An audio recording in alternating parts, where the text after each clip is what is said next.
بسم الله الرحمن الرحيم. اللهم صل على سيدنا محمد وعلى آل سيدنا محمد وبارك وسلم وصل عليه. إياك نعبد وإياك نستعين.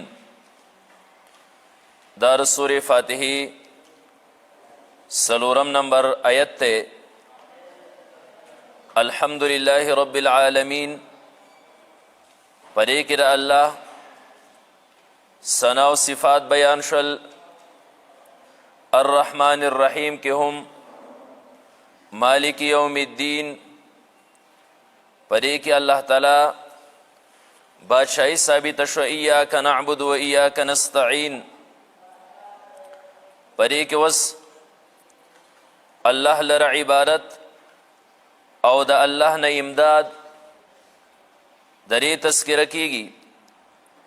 ایاک نعبد و ایاک نستعین دری آیت پر سورہ فاتحہ کے یو مرکزی حیثیت تے چی خاص تالر اللہ عبادت کو منگا و ایاک نستعین او خاص تان امداد غاڑو. عبادت ستوئی دا عبادت معنا دا د چا د انتهایی تعظیم او محبت د وجنا داغه په مخ کې ځان انتهایی عاجز کول دی ته عبادت وي. تذلل معنی کیږي د چا مخ کې ځان ذلیل کول داغه د تعظیم او د محبت په بنیاد باندې. نو ایاک نعبد خاص تعالی عبادت کو الله و ایاک نستعین او خاص تانی امداد غواړو. استعانت ماند د چانه مدد غختل او بیا ایاک نعبدو دا ایاک د دې تقدیم چې کوم دی نو دا د پاره د تخصیص دی او د شان د پاره د حصر دی. حصر او اختصاص د پاره دا د مفعول تقدیم شو. ایاک خاص تعالی را نعبد عبادت کو و ایاک نستعین او خاص تانی امداد غواړو منګه. نو دلته یو مسله ذهن ته راځي او اشکال راځي چې ایاک نعبد خاص تعالی عبادت کو دا خو صحیح شو و ایاک نستعین خاص تانی امداد غواړو. نو دلته کې ذهن ته یو خبر راځي چې امداد خاص د الله نه غواړو. نو د استعانت دا تخصیص دا څنګه الله سره وشو؟ پدې کې څنګه تخصیص راغی؟ ځکه چې امداد دا خود یو بل نوم غختل کیږي دنیا کې منګینو. ذکر دنیا نظام پر هغه باندې چلیږي. غریب د مالدار نه امداد غواړي و یره ما پر خپل کار باندې ولګوا. مالدار د غریب نه امداد غواړي یره زما را کار دی کول غواړي. دکاندار د گاهک نه امداد غواړي او گاهک د دکاندار نه امداد غواړي. دا نظام خو پرې باندې چلیږي. نو بیا څنګه را اختصاص وشو د استعانت د الله سره؟ او دویمه خبره ده چې د دې خو په قرآن کې هم بلا مثالونه موږ ته په نظر باندې راځي. لکه سلطان ذوالقرنین وي فاعینونی بقوه، په قوت سره زما امداد چې دی نو دا وکئ. حضرت عیسی علیه السلام وي چې من انصاری الی الله، الله د پاره به زما امدادي څوکي. او دا شانتې الله تعالی حکم کړی دی یو ځای کې وتعاونوا علی البر والتقوا، د یو بل سره په بر او تقوا کې تعاون کوئ، امداد کوئ. نو بیا د ایاک نعبدو خبره خو زمونږ ذهن ته راورسېده چې خاص تعالی عبادت کوو. خو ایاک نستعین دلته کې استعانت تخصیص څنګه الله سره وشو؟ دا مسله سمجھ ته څنګه راشي؟ او بیا دا خو یو داسې مسله ده چې د دغې مذکورو آیاتونو نه اهل بدعاتو ځان له دلایل هم مقرر کړي دي. هغه وایي چې د اولیاو نه هغه غیبانه مدد غوښتل وایي دا جایز دی او ځان دغه مذکوره دلایل چې دی نو دا یې ځان نیولي په دلیل کې. نو دا څنګه مسله شوه د استعانت ته؟ نو جواب د دې دا دی چې استعانت دا په دوه قسمه باندې دی. یو ما فوق الاسباب او دویم ما تحت الاسباب. ما فوق الاسباب چې هلته کې اسباب نه ما تحت الاسباب چې هغه استعانت او امداد د اسبابو د لاندې نه نو د الله سره چې خاص دی ما فوق الاسباب او چې کم ما تحت الاسباب دی نو دا د الله سره خاص نه دی. دا خلک چې دی نو د یو بل نه غواړي لکه دغه مذکوره مثالونه چې دی نو دا ذکر شول. نو به هر کیف نو ایاک نعبد خاص تا لره عبادت کو منګه و ایاک نستعین او خاص تا نه امداد غواړو منګه. پرې آیت کې په یو دوو باطلو فریقو باندې رد دی.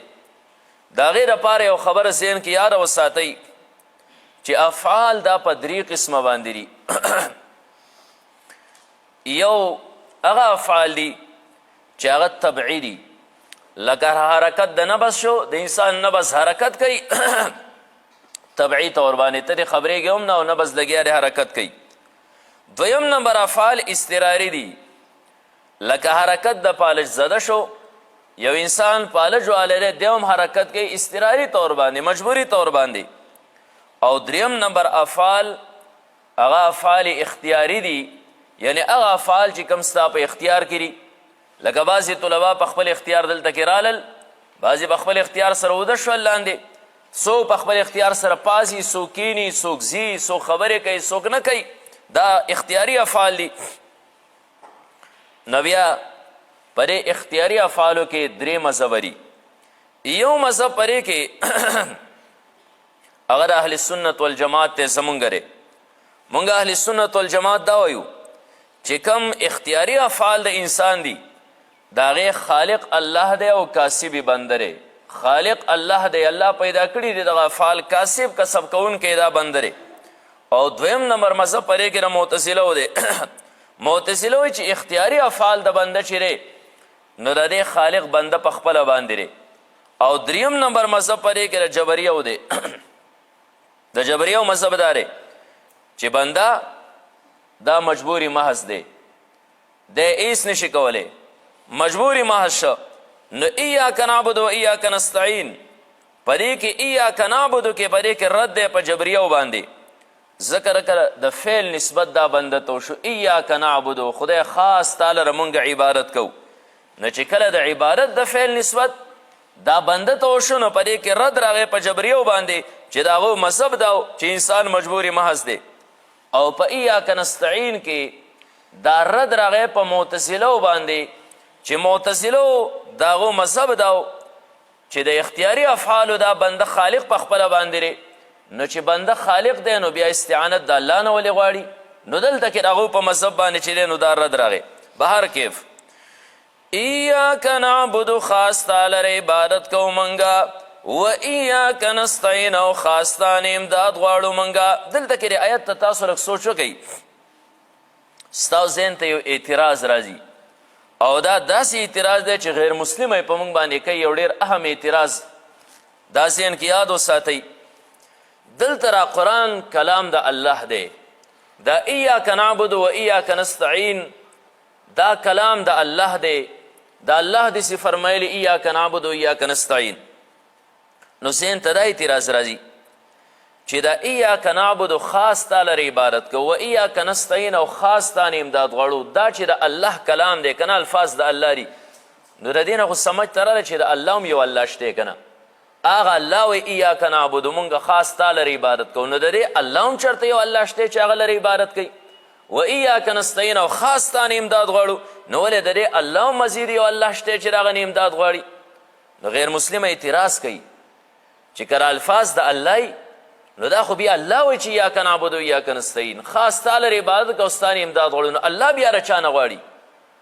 او که چېرته کې تاسو دا وایي مسلمانانو چې الله د چا عبادت نه کوي، الله د چا نه امداد نه غواړي، نو بیا خو د الفاظ د پیغمبر علیه الصلاة والسلام خود ساختري، بیا خو دا کلام د الله نه دی. نو یا دا کلام د الله نه دی او یا چې کوم دی نو دا خبره که تاسو کلام د الله دی نو بیا خو هغه د چا عبادت کوي، هغه د چا نه امداد غواړي چې تاسو یې د الفاظ د الله دي. خیال د اعتراض ذهن ته رانغی چې کله دا اعتراض وشو په مسلمان باندې نو د دې جواب واورئ چې الفاظ د الله دي، خو الله مونږ ته طریقه ښیي. تاسو سکول ته ځئ او په سکول کې تاسو ته د سکول یو هیډ ماسټر دی، د تاسو ته یو درخواست ولیکه. هغه درخواست یې ولیکه چې یاره په داسې الفاظو سره چې نن زه سکول ته حاضري نشم کولی، مدرسې ته حاضري نشم کولی، زما بیماری ده، ضروري کار دی، مال د 1 ورځې لپاره چوټي، د 2 ورځو لپاره چوټي. نو دلته کې تاسو خدا نشئ ویلی چې یاره د هیډ ماسټر یا د پرنسپل یا د ادارې د مشر چې موږ ته رقم درخواست ولیکه، نو دی خو هم وایي چې یاره ماله د 2 ورځو دپاره چوټي راکړه، که تا چوټي راکړه ستا به انتهایي مهرباني او دغه شان دی چې دی ولیکه العارض فلانې.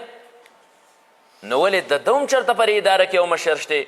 موږ وایو د ده مشر نشته، خو دی صرف دی طلباو ته طریقه ښیي، طریقه ورته راښیي چې په دا نه چې دا دی درخواست لیکي چاته یې لیکي، دا طریقه کار دی طلباو ته ښیي چې که سبا ورځې تاسو نه راځئ نو ما ته به په دې طریقې سره درخواست رالیږئ، زه به ستاسو چوټي منظورومه. دلته رانه چې په ایاک نعبد و ایاک نستعین کې الله د چا عبادت کوي او د چا نه امداد غواړي، بلکې دا د انسان ته طریقه ښیي چې زمانه که امداد غواړئ زمانه په دې طریقې سره غواړئ، او دغه شانته عبادت د هغې طریقه چې کوم دی نو بنده ته الله تعالی ښیي.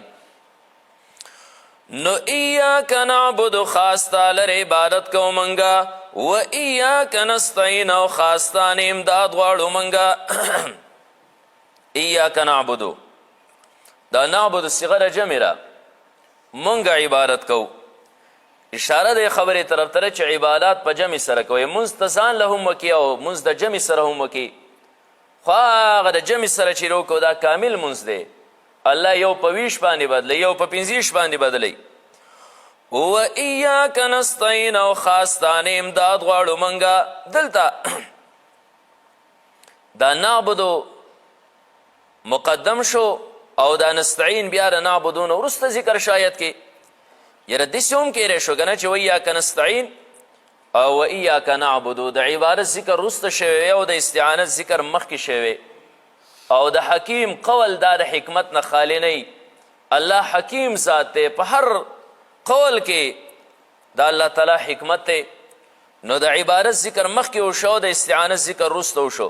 نو بیضاوي لیکلی دي چې اشاره د دې خبرې ته چې کله د الله نه امداد غواړي، د الله نه امداد غواړي، د هغې نه مخکې څه عبادت وکړه، الله ته وسیله که. نو عبادت چې وکړي، مونځ وکړي او 2 رکعاته ضرورت ته پېښ شو، یو 2 رکعاته نفل وکړه، روژه ونسه، ذکر وکړه، د قرآن کریم تلاوت وکړه، یا بل داسې عبادت وکړه او د هغې نه وروسته چې کوم دی نو استعانت وغواړه، نو دا امداد بری الله چې کوم دی نو بیا وروسته وکړي. نو اول د عبادت ذکر شو، بیا وروسته د استعانت شو. بیضاوي بیا نور هم نقاط لیکلي چې هلته الحمدلله رب العالمین الرحمن الرحیم مالک یوم الدین، نو ایاک نعبد و ایاک نستعین، خو دغه پکې ډېره ښکلې نقطه ده.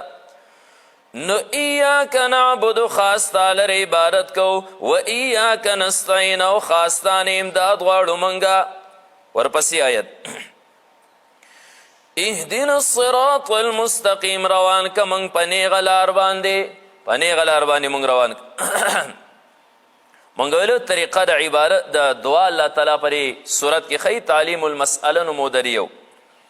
ځکه عام انسان دی چې هم د چا نه څه غواړي نو اول دغه لاړ شي تعریف وکړي، د هغې نه وروسته چې د ده او د دې مخکې کس چا خواله چې راغلی د دې په منځ کې چې کوم تعلق دی نو د هغه تعلق ورته ور یاد کړي چې زما ستا منځ کې را تعلق دی، یاره مونږ پخوا ملګري پاتې شو که ستا یادي، یا مونږ زړه رشته وه، یا زمونږ د مشرانو چې دوستانه وه، نو د تعریف نه وروسته هغه ور یاد کړي او د هغې نه وروسته بیا مقصودي خبره وکړي. همدغه شانتې الحمدلله رب العالمین الرحمن الرحیم مالک یوم الدین پرې کې الله تعریف شو، او ایاک نعبد و ایاک نستعین کې بیا تعلق بیان شو چې خدایا زمونږ او ستا تعلق چې په خپل منځ کې دی هغه د دې دی چې ته زمونږ رب یې، ته زمونږ الله یې، مونږ ستا بندګان یو، مونږ تا لره عبادت کوو، ستا نه امداد غواړو خدایا.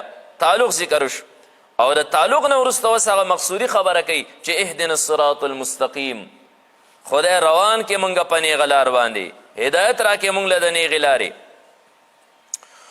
نو اهدنا الصراط المستقیم، هدایت راکې مونږ ته، روان کې مونږ الصراط المستقیم په نیغه لار باندې.